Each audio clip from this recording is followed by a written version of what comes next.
So this video is based around magical thinking and how it tends to affect dysfunctional families and those living in poverty. This is something that I wrote about after I was inspired by a book called The Glass Castle by Jeanette Walls. So I hope you enjoyed the video.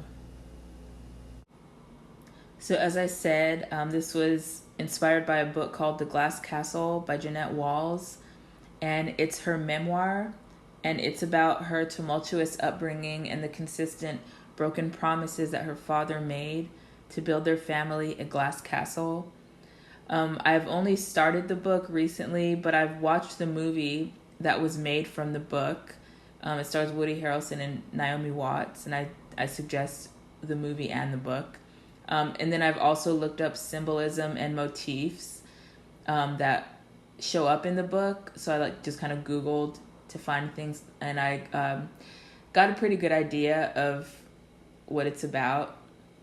And so I'm still reading the book, but I'm very excited to get through that book. So I think that I was very drawn to the book because of the explanation that someone gave me when I saw that they had the book, and then having gone through and looked up symbolism. And there was some similar parallels in my family. And so one of those is that the father of Jeanette Walls was an alcoholic, and my father was as well. And then there are other ones that aren't quite as exaggerated or chaotic as her upbringing. And this is kind of a random one, but for the simplest example, I remember my siblings and I being told by a specific adult in my life to pick out and circle things from different catalogs, like clothing and toys and stuff like that we wanted. We were told to circle whatever we wanted, and we would get those things. And although we had toys and clothes and stuff, but of what we circled in these catalogs, we never got. We didn't get any of it. And so this particular memory was triggered by watching the movie, and it stands out in my mind sometimes too. And so I was wondering, why is this? And I think that it's because looking back now at that little, basic example, that was one among many broken promises from many adults in my life. And it was done so flippantly and without any real forethought of it ever happening. And that would prove to be a bigger theme later on. But it's just crazy to think about the fact that there was some things that were said that were just said in the moment just to maybe appease us or make us feel better about our situation or something like that. But in general, real life things were not taught efficiently or at all in my life, and it was pretty chaotic. And I don't like comparing, childhood trauma, but I do want to say that I think that her, Jeanette Walls, her upbringing was more chaotic, and I'm actually shocked at some of the things that they went through. So in general, growing up in dysfunctional or poor situations make it so children aren't shown or told how to get what is desired. So this means the planning, the work required to get something or reach a goal, and then the satisfaction of having worked for and achieved something. And it's this that creates the realistic expectation of having to work for what we want, not just hoping for it. And so when it is not a part of growing up, this learning how to plan and reach goals, and then feeling that feeling of having achieved something, which then makes you want to do it more. When it's not a part of growing up, children grow up into lost adults who end up grasping for straws, trying to fit into society and among their peers. And so I personally think that magical thinking is prevalent in dysfunctional and poverty-stricken families. And I was wondering, like, do parents who resort to magical thinking ever really intend to keep the promises they make to their children? Or do they also wish for things, hoping that it all comes true without them having to make an effort? And why is this a common theme among dysfunctional and or poverty-stricken families? And I want to interject and say that I'm not saying that families that aren't dysfunctional or that aren't in poverty don't have some element of magical thinking. But I do believe that it's something that stems from the stresses of being poor, dysfunctional, and from there being mental illness within the family dynamic. So, like in the Glass Castle, the father was an alcoholic who didn't believe in keeping a job because he didn't believe in, quote unquote, the system. He was prone to seeking out get-rich-quick schemes and gambling. The mother was an artist who relied on the father along with their children, and she didn't do anything to support her children or to leave the neglectful father. She actually even enabled his instability. Sometimes and perhaps oftentimes when in poverty, a mother or father, whoever the head of the household is, relies on magical thinking, hoping for opportunities that will get them large sums of money in a short period of time, as opposed to thinking long term and getting educated, or even utilizing any education that they have to secure a steady job. Statistically, even lottery winners who were previously in poverty end up back in poverty because they're operating from the same mindset, which rejects saving or thinking long term. So getting fast money is not a reliable outlet, especially if you don't know how to save or grow it. And now I do understand the exhaustion and frustration and how much it sucks to have a quote-unquote regular job. But when you have children who depend on you, it doesn't benefit you or them to choose chaos by not providing a stable foundation.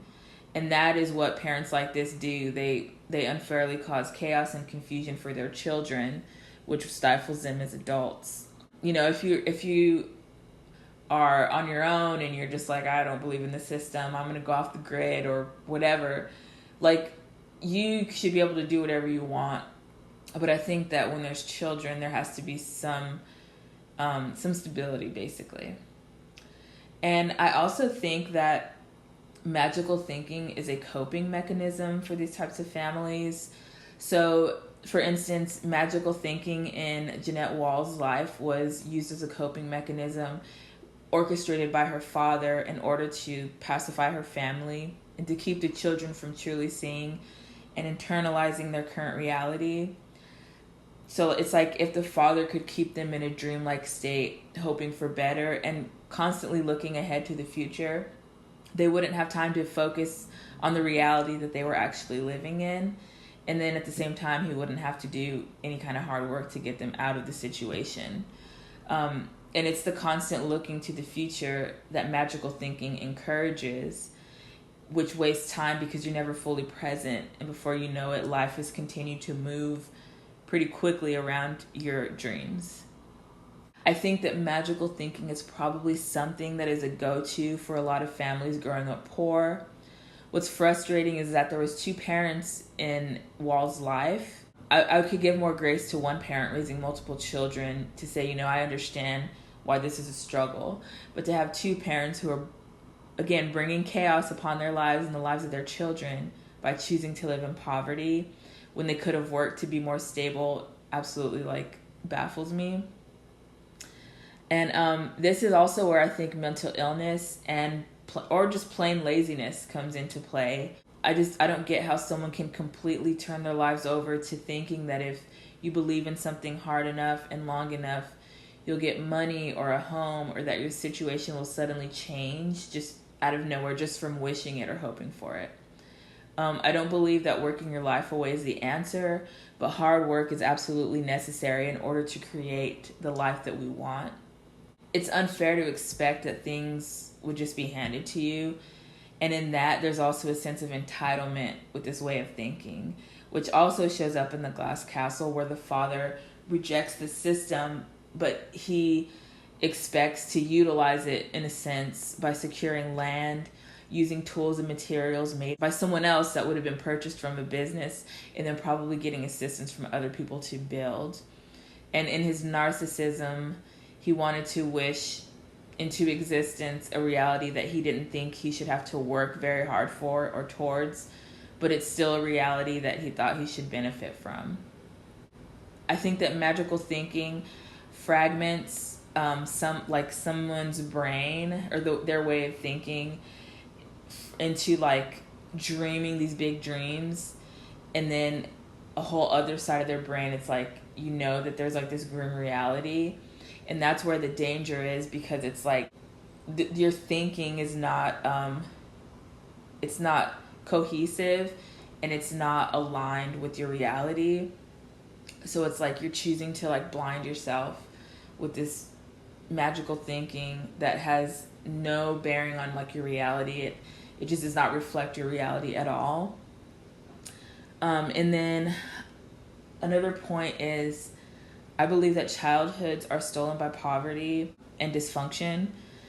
So living in poverty and dysfunction can be exhausting and can completely steal one's childhood. Like in the movie/book/Walls reality, you can constantly be moving around to different schools or homes or cities altogether, looking for the next big dream.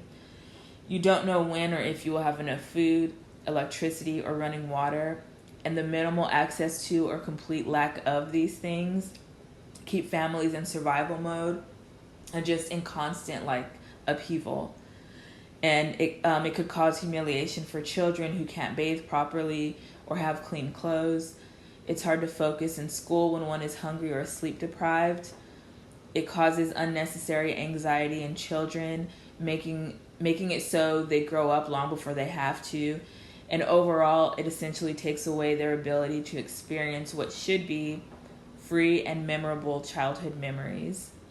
And then how mental illness and substance abuse affects everyday life and wastes time is, and I want to preface this by saying, I know this is easy to say when people already have children, but it's important to grow into one's own before making the very serious decision to have children, because so many people end up passing down their own traumas, addictions, and mental illness to their children.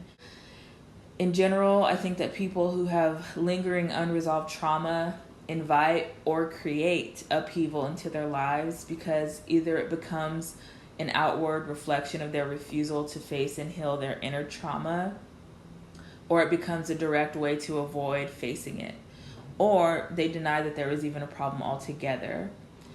So this all can cause extreme anxiety and physical health problems, because every day is, or most days are, unpredictable. And just, I mean, if you could just imagine, like, just constantly being on alert for the next, like, crazy thing that's going to happen. Like, if you grow up in a physically abusive home, or, like, you might have to move constantly or something. Just imagine never being able to, like, really settle down. I used to have a hard time being calm, even when I was, like, as an adult, like, in a safe space.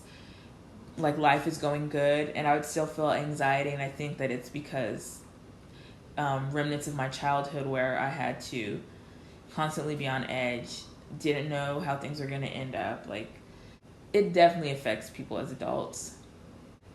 And so, like, moving constantly or keeping oneself extremely busy or creating a world based around magical thinking, it's like all of that just makes every day like not reality in a sense, or it's not what real life could be. And then I also want to say, like, sometimes I think that people, so when people are avoiding things, so they're you know, maybe moving constantly or reverting to magical thinking, when people do this, they're avoiding the actual things that will improve their lives.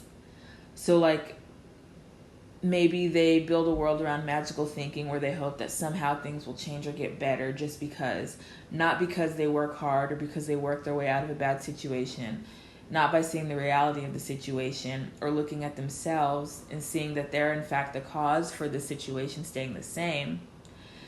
Instead, they think that things will somehow get better. But with this kind of thinking, they never do. And all that they get from the chaos and magical way of thinking is wasted time, fragmented memories, and possibly continuous poverty. So I have empathy for people who have lived before me, because I understand that, like, I don't know, in the early and mid 1900s, I guess, even kind of like late 1960s, 70s, I know that seeking help for mental illness or substance abuse was not readily available like it is now, or it was seen as taboo.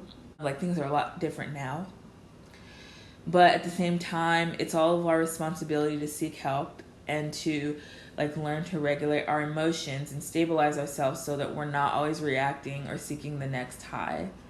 And for people that have children before they've healed, like, they have to understand that they're still responsible for the well-being of their children, even if they have their own stuff to deal with. And even if you have to deal with something while you have kids, that's better than just like avoiding it. Like, I think it's very possible to heal while you're raising kids. You just have to be willing to see that there's a problem and stop running from it, because the outcome is more desirable than to continuously run from it. So that's pretty much all I wanted to say. It's just that I would really recommend that book. And yeah, I just realized from people in my own family how actually a lot of time was wasted just by, hoping for things but not really going for them, and how it acted as a coping mechanism. And then also, like, just how much time was wasted being a dysfunctional family. There was a lot of like fighting and arguing and just absolute chaos. And it's just like, I mean, I laugh now, but it's just crazy to me how people can just waste time and lives just like living in chaos and continuing chaos. I mean, I know it's so hard.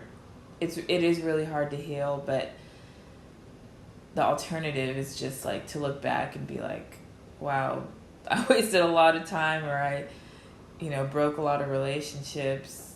And to me, that's not worth it. It's better to face things and heal things. And yeah.